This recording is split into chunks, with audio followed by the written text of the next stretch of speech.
아이의 습관은 놀이로부터 온다.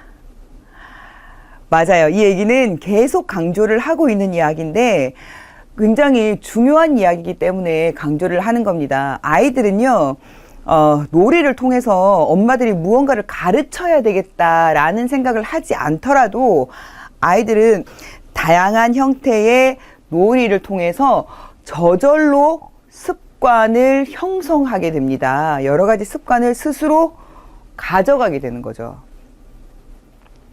첫 번째를 한번 보도록 할게요. 성장할수록 우리 아이들은 습관이 보이기 시작해요. 물론 부모들이 어떠한 습관을 가지고 행동을 하느냐 하는 것들을 아이들이 보면서 배우기도 해요.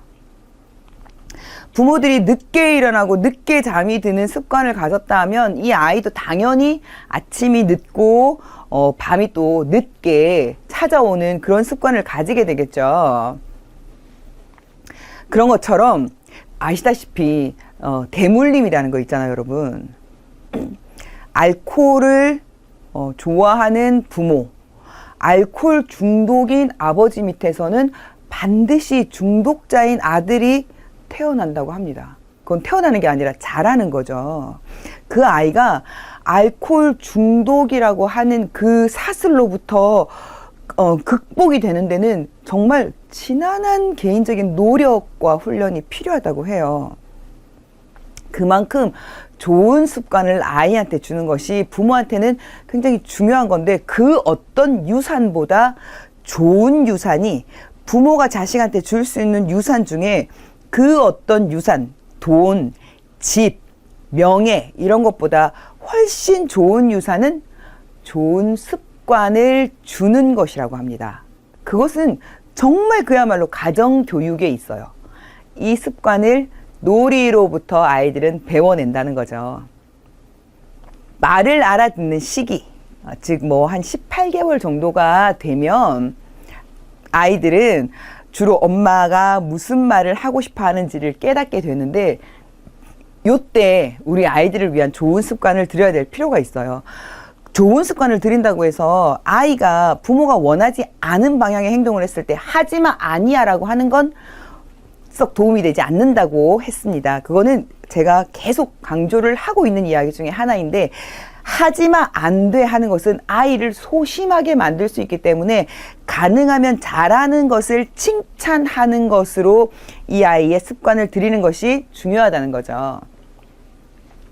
자, 2번 한번 볼까요? 두 돌 이전부터 엄마의 언어를 알아듣고 말을 여러 번 하는 과정을 통해서 아이들이 자연스럽게 습관을 익히게 된다는 겁니다.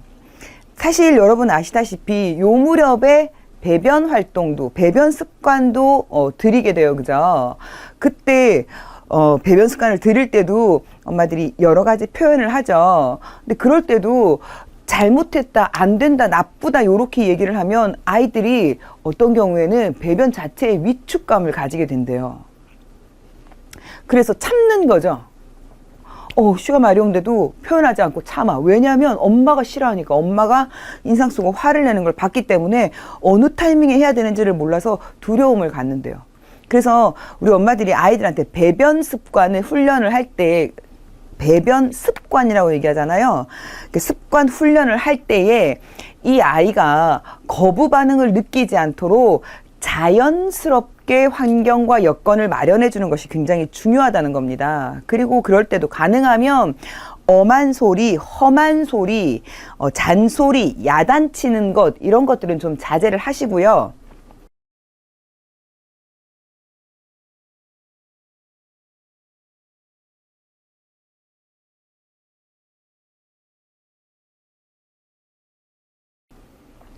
가능하면 칭찬 위주로 하시는 것이 좋아요.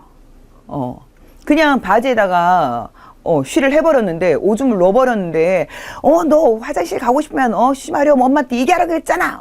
왜 말 안 해? 이거 봐, 이거 또 젖었잖아. 이게 뭐야 이렇게 야단을 치시면요, 아이들은 그 쉬가 마렵다는 상황 자체를 불편하게 느끼고 그걸 참으려고 애를 쓰게 되거든요. 엄마한테 표현을 하면 엄마가 화를 내기 때문에. 그러면 배변 습관은 들여지지 않아요. 고쳐지지 않는 거죠. 그럴 때 자연스럽게 우리 아이가, 우리 애기가 또 바지에다가 실을 했구나. 아, 쉬하고 싶었구나. 맞아, 우리 애기가 원래 기저귀가 있었다가 기저귀를 뺐으니까 그래, 그지? 에이, 잘했네. 근데 앞으로는 이런 느낌이 오면 엄마한테 얘기를 해주면 더 좋겠어. 알았지? 요렇게 잘 유도를 하시는 것이 건강하게 좋게 배변 습관을 만드는 지름길이라고 하는 거 잊지 마시기 바라고요. 그래서 세 번째를 보면 엄마의 말과 행동을 보고 역시 아이들이 따라하게 된다고 합니다. 네, 계속 반복한 이야기 중에 하나예요. 그죠? 그래서 엄마가 어떻게 말을 하고 어떻게 표현을 하느냐가 중요하다는 거예요. 큰애를 키울 때 보면 큰애가 역시나 딸일 경우에는 엄마를 훨씬 빠르게 습득을 하거든요. 그래서 남동생한테 야단을 칠 때 엄마처럼 야단을 치는 그 큰딸을 볼 수가 있어요. 엄마가 칭찬 위주로 하면 큰딸이 6살, 7살밖에 안 된 큰딸이 4살, 3살 된 그 남동생한테 칭찬하면서 얘기를 하게 돼요. 근데 엄마가 야단만 치면요, 그 큰딸이 동생한테도 엄마처럼 야단치는 걸 볼 수가 있게 돼요. 굉장히 무서운 거거든요. 사실 이 모든 것이 밑으로 대물림되어 진다라는 거 우리 엄마들 아실 거예요. 어느 날 아이한테 막 야단을 치고 있는 자신을 통해서 내 안에 내 친정엄마가 있다 느껴질 때가 있죠. 아, 우리 엄마가 이런 얘기할 때 내가 참 싫었는데 나도 모르게 이러고 있구나. 그럴 때가 있어요. 그게 습관적으로 부모의 언어와 행동이 나한테 체득이 되어버렸기 때문이거든요. 그래서 조심할 필요가 있다는 겁니다. 그죠?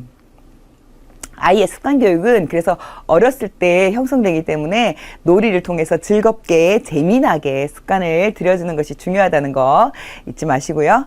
네 번째는요, 성장할수록 갑자기 아이가 심술을 부린다든지 막 울음을 보일 때가 있어요. 그거는 자아가 생길 때이기 때문에 그 자체를 나쁘다라고 생각하지 마시고 아이와 조율하는 훈련을 엄마들이 할 필요가 있어요. 엄마들도 처음에 아이를 키울 때는 조율하는 것이 어떤 것인지를 몰라서 힘들어 하실 때가 있어요. 그런데 그것도 참으면서 하나하나 조율을 하다 보면 마침내는 알게 되죠. 우리 아이가 이러이러한 성향이라서 내가 이러이러하게 하면 이 아이가 더 긍정적으로 될 수 있더라 하는 것을 알게 됩니다.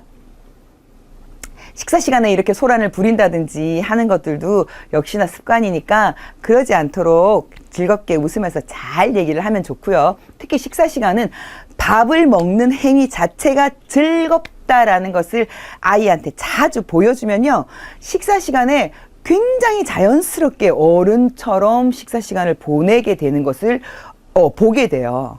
그래서 가능하면 식사 시간은 가족들 모두가 즐거운 마음으로 밥을 먹으면 좋겠어요. 그래서 그 아이의 습성이 습관으로 나타나는 것은 엄마의 놀이 방법에 영향을 받고 성장을 하는 것이다 라는 것을 우리 엄마들이 잘 기억을 하시면 좋겠습니다.